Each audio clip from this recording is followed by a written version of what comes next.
Hey everybody, welcome back to Auto Scholar with Mr. B. I'm Mr. B, and today we have the brand new Volkswagen ID.4 all-electric vehicle, and we're going to do a review on it and a quick test drive, and I'll show you guys what this car is all about. So, Volkswagen is a name brand that is near and dear to my heart.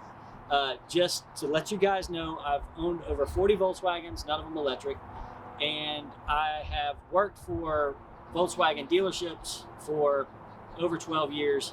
So it's something that's very near and dear to my heart, but that doesn't mean I have any bias. I'm still going to hold it to a pretty high standard and let you guys know the truth about this vehicle. So the ID.4, this is the first edition ID.4, and it's on loan from the dealership that I actually used to work at. And I wanted to get the car and do a quick look around of all the features and everything and show you guys what this thing's about. So let's go ahead. I'm going to take the camera off the tripod. Let's get around this vehicle and see what it's all about.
All right, let's take a look inside.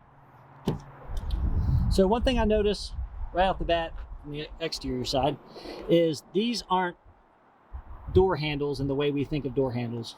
They're just a little button in there you press and it unlocks the door and opens the door. So the door panels here, you have mood lighting that's in here. And one of the stranger things about this car is to adjust the windows, you only have two window switches, and then you have a button that says rear here, and you would press that button, you can drop the back windows, and then you press that button again, and you can drop the front windows. So inside here, you have your cup holders down there, of course. You have your storage trays here. It looks like somebody's been using that as a cup holder. The first thing that strikes me is the dash and the white. The white is definitely, I don't know if that's a plus or not. It may be to you, but to me, I'm a little scared of white. Being that my hands are dirty all the time, white is a little concerning to me. I don't know how long that would stay white. But you have two panels here. You have, this is your panel. It's going to show your speed and how far you are away from somebody.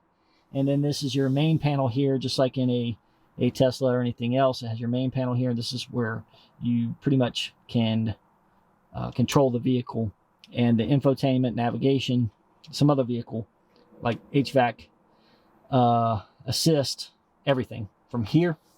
Seats on this, I like the seats. They're not as aggressive as most cars.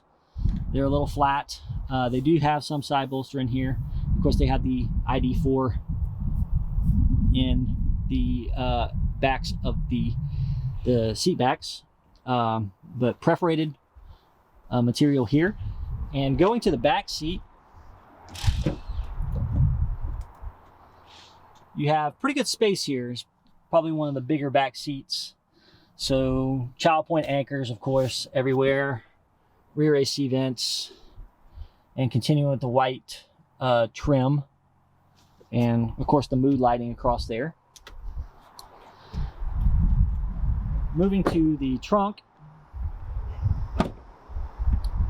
It's kind of where this car shines. So a lot of space back here. A lot of space. Seats go down. The hat shelf will remove from here. Underneath here we have some more storage. This is our charger here. Just small storage. Not a whole lot of room. Do have lighting back here as well. That's nice. Now, I'll pop the hood here. And underneath the hood, a lot of these electric cars is what we call the frunk. And on this vehicle, it's not a frunk. There's a lot of stuff under here, your cooling system, where you put all your fluids in. You do have brake fluid for your brake system and coolant for your coolant for your cooling system. And of course your windshield wiper fluid, and your 12-volt battery lives under here as well, as long as some fuses, things like that. So everything under here is functional. Let's go ahead and take this for a drive. Okay, so when you sit in the vehicle, the first thing you'll realize is the vehicle, once you put your foot on the brake, it will crank up. I say crank up because these cars really don't crank up. So we have our shifter here. Right now it's in park. We have our indicator that says park. We have this large layout out here. It's going to show us our map and stuff like that. We can go through here. We can press this button here, and it will show us telephone, radio, anything we want. But you can go to vehicle. It takes a little while for these screens to load, and you can go to do your checks of and changes of your exterior lights, you know, your easy open. You can set all this up, and this car is very customizable. But you press the climate button right here, and this will take you to all your climate control stuff. And so I'm gonna turn all that off here. Go ahead and roll up the windows. The windows are a little different. You got to press a separate button to roll up the rear windows. But our shifter right here, we turn this to the left or to the right to put it into gear. And so putting it into reverse, I'm going to pull it down. Car's going to come to life. And then we see our backup camera with our park pilot right here. And this is going to show us anything around the vehicle that may be an obstruction. The backup camera is a little weird on this. It's got a little fisheye effect to it, but it does seem to work pretty well. So we're going to go ahead and back up. I'm just taking my foot off the brake. I'm backing out of the bay here at work, and the park pilot is picking up the pylons, of course, where the lift is.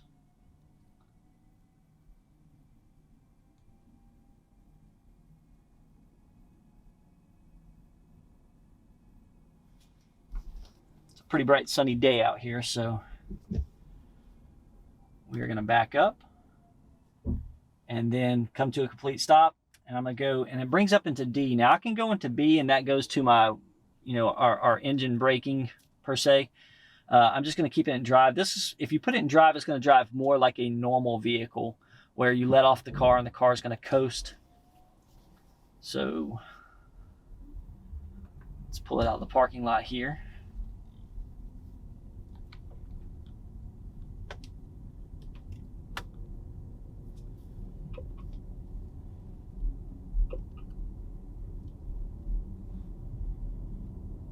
And you have some information here on the instrument panel in front of you. It does show the distance between the car in front of you. It will give you a warning if you're following too closely. And of course, it'll give you your input output on your battery charge, whether you're discharging or recharging your battery. Car is fairly quiet.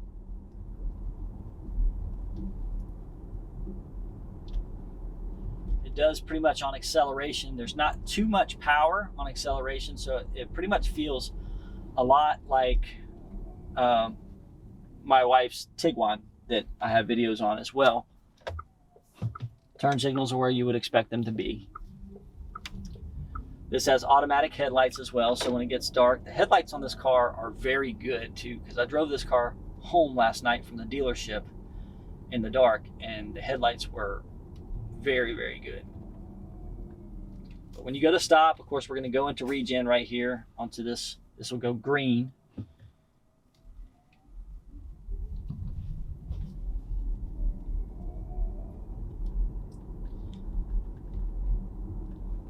So it's showing that we have 131 miles of range left.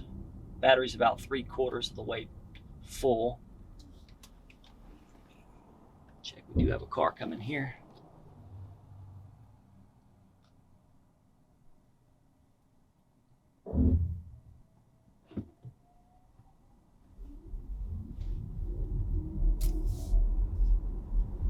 Pretty smooth acceleration.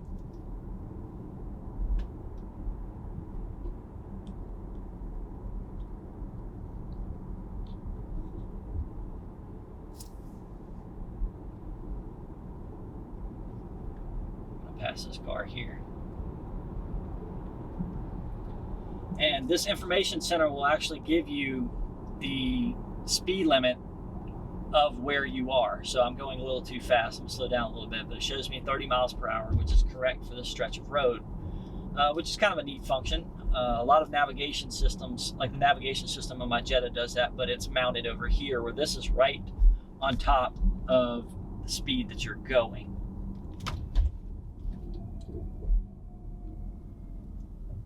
So this is just a main thoroughfare of the town I live in.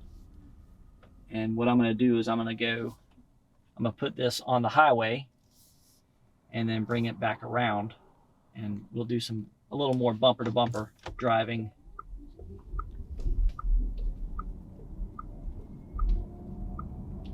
The controls on this seem a little bit clumsy, but I think it's just me more or less not being familiar with the vehicle. So you have this button here and you turn the temperature up or down. You have the volume slider here. If I press climate, it goes to my climate. I can turn my AC on and I can put my fan exactly where I want it. Now, of course, when we use our air conditioning system, that is going to detract from our range on what we get out of this. So go here, I-520. Visibility is really good in this car too. I can see out of it. You know, I do have blind spot detection. It's a very well put together interior.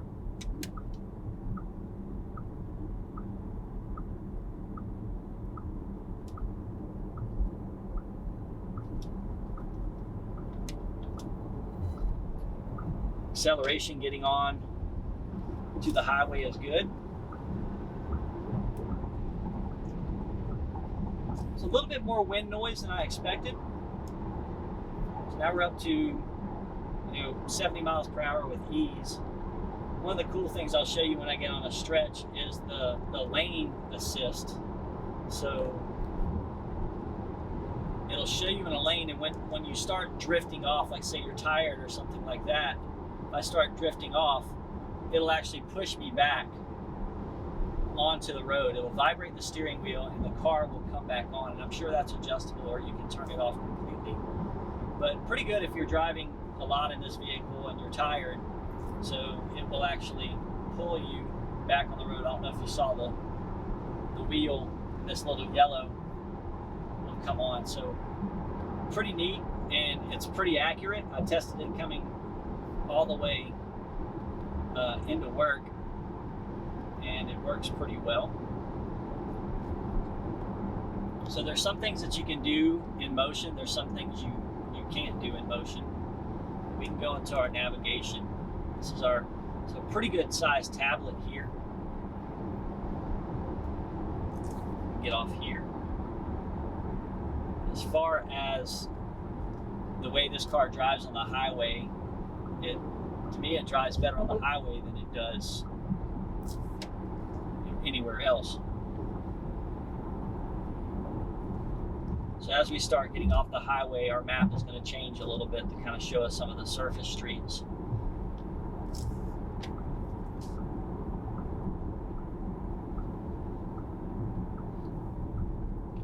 Very smooth on the brakes. This is probably, out of all the electric cars I've driven so far, the smoothest on your regenerative braking deceleration. Sometimes they're a little clunky, and this one has really been very natural, like what I'm used to out of an internal combustion vehicle.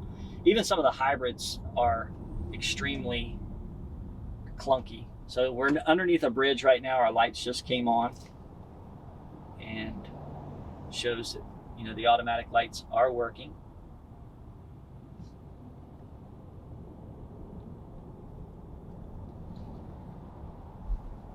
Really digging the interior here and the layout. Like I said, if I got used to this setup here on how everything worked inside the car, you know, and when you get into any new car that you're not familiar with, you're going to be a little off as far as how things work. This one just seems like there's a little bit more of a level of complexity to it than most of the vehicles that I've ever got into.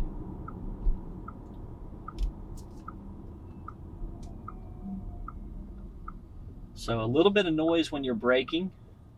Almost sounds like a jet turbine noise when you get into regen. And that was a little different from the Polestar 2 that we drove that was just completely quiet.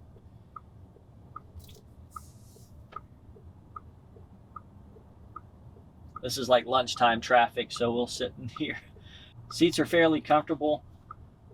You know, I haven't taken this on a very long trip, but they feel fairly supportive, and they have not very pronounced side bolsters. So it's not like a Recaro performance seat or anything like that. It's, you know, they built this vehicle more for family use, and so there's not really too many things that are aggressive in styling or feel or even performance in this vehicle. So we'll give it the beans here, and she gets up to speed pretty good. You know, it's very similar feel to the 2-liter turbo powered vehicles that Volkswagen offers. Has a little bit of the heaviness like an Atlas does. You know, the Atlas drives fairly heavy because it's fairly heavy, and this vehicle is heavy as well. Most vehicles that have the battery the size this does, just like the Prius in front of us, is going to be a little heavier driving than its gasoline counterpart.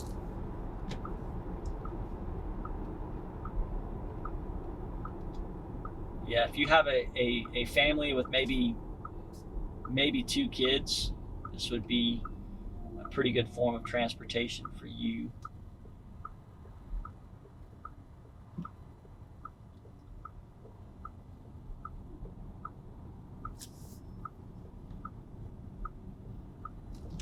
Oh, kind of run a red light there.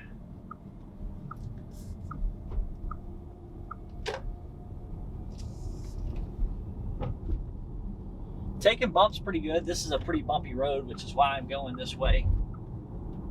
And feels much like, you know, a conventional vehicle. And I think a lot of electric car manufacturers try to do unconventional things, and this doesn't feel really like a car outside of just the interface that this vehicle has.